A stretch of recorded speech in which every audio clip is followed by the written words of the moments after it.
హల్లెలూయా. దేవునికి స్తోత్రం.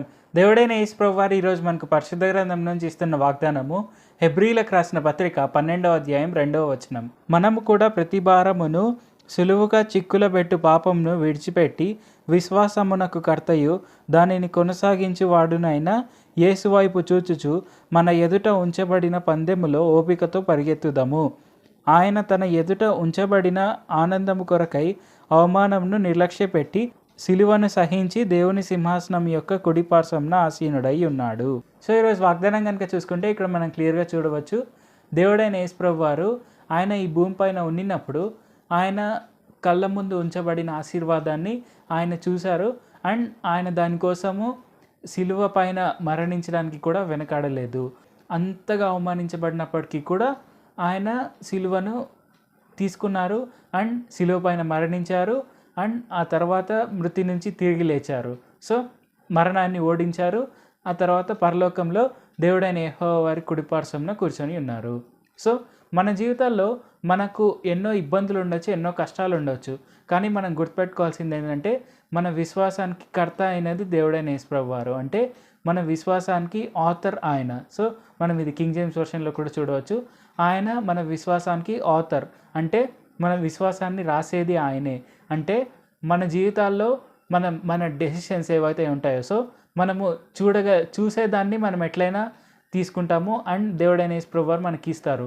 కానీ మనం చూడని దానికోసం ఏదైతే పాటుపడతామో, నిరీక్షణ కలిగి ఉంటామో, దాన్ని బట్టి మనం తీసుకునే డెసిషన్స్ ఏవైతే ఉంటాయో అవి మనకు ఖచ్చితంగా వస్తాయి అనే నమ్మకంతో అది విశ్వాసం అవుతుంది. సో తప్పక మనం ఎప్పుడు మనకు మనంగా సొంతంగా డెసిషన్స్ తీసుకొనక దేవుడైన యేసు ప్రభువారు మన విశ్వాసానికి ఆథర్ కాబట్టి ఆయనకే మనం ఆ రెస్పెక్ట్ ఇచ్చి అండ్ ఆయనకే మనము ఆ డ్యూటీ ఇచ్చాము అనుకుంటే తప్పకుండా మనము సక్సెస్ అవుతాము. అండ్ ఖచ్చితంగా మనం వెళ్ళవలసిన మార్గంలోనే వెళ్తాము. అండ్ అటు ఇటు చూడాల్సిన అవసరం కూడా లేదు. సో తప్పకుండా మన విశ్వాసానికి ఆథర్ అయిన దేవుడైన యేసు ప్రభు వారిపైనే మనం విశ్వాసం కలిగి ఉండి మనం ముందుకు సాగాలి. సో అది ఖచ్చితంగా మనం చేయవలసిన విషయం. అది మనం రెగ్యులర్గా చేయాలి, ఖచ్చితంగా చేయాలి. మనము అబ్రహాం జీవితంలో చూసుకుంటే అబ్రహాము ఆయనకు ఇచ్చిన వాగ్దానాన్ని బట్టి ఆయన డెసిషన్స్ ఏవైతే తీసుకున్నాడో ఆయన ఉన్న సొంత ప్రదేశాన్నే వదిలేసి వేరే దేశానికి వెళ్ళిపోయాడు. అండ్ ఆయన ఎప్పుడు కూడా టెంట్స్లోనే జీవిస్తూ నిన్నాడు. సో అది ఎలాగా అంత విశ్వాసం కలిగింది ఆయనకి? ఆయన సింపుల్గా దేవుడైన యెహోవా వారు ఇచ్చిన వాగ్దానాన్ని నమ్మారు. ఆయన నమ్మి ఆ డెసిషన్స్ అనేవి తీసుకున్నారు కాబట్టి ఆయన విశ్వాసులకు తండ్రి అయ్యారు. సో అలాగ ఆయన విశ్వాసులకు తండ్రి అయ్యారు కాబట్టి ఇప్పుడు మనమందరం కూడా విశ్వాసానికి మనము అబ్రహాం వైపే చూస్తాము. సో మన విశ్వాసులందరికీ తండ్రి అయిన అబ్రహాము. సో ఇది మనం ఖచ్చితంగా గుర్తుపెట్టుకొని మనము ఖచ్చితంగా విశ్వాసం కలిగి దేవుడైన యేసు ప్రభు వారి పట్ల అండ్ ఆయననే మనము ఖచ్చితంగా మన విశ్వాసానికి కర్త కాబట్టి ఆయననే మనం గౌరవిస్తూ ఆయన చెప్పిన డెసిషన్స్ ప్రతి ఒక్కటి మనం తీసుకుంటూ ముందుకు సాగాలి. అది మనకు చాలా చాలా ఇంపార్టెంట్. ప్రార్థించుకుందాం. పరిశుద్ధ జీవాధిపతి జీవంగల దేవా యేసయ్య, ఈరోజు మాకు ఇచ్చిన ఈ గొప్ప వాగ్దానాన్ని బట్టి మీకే వందనాలు తండ్రి.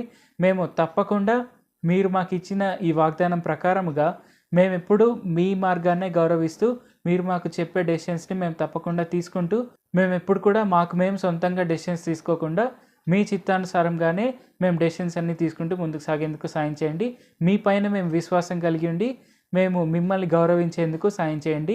మేము మిమ్మల్ని ఎలాగ పూజించాలో అలాగ పూజించేందుకు, మిమ్మల్ని ఎలాగ మేము ట్రీట్ చేయాలో అలాగ మేము ఖచ్చితంగా ట్రీట్ చేసేందుకు సాయం చేయండి. నజరేయుడైన యేసు నామములో ప్రార్థిస్తున్నాం తండ్రి. ఆమేన్. Thank you Jesus. దేవుడు మిమ్మల్ని ఆశీర్వదించండి గాక.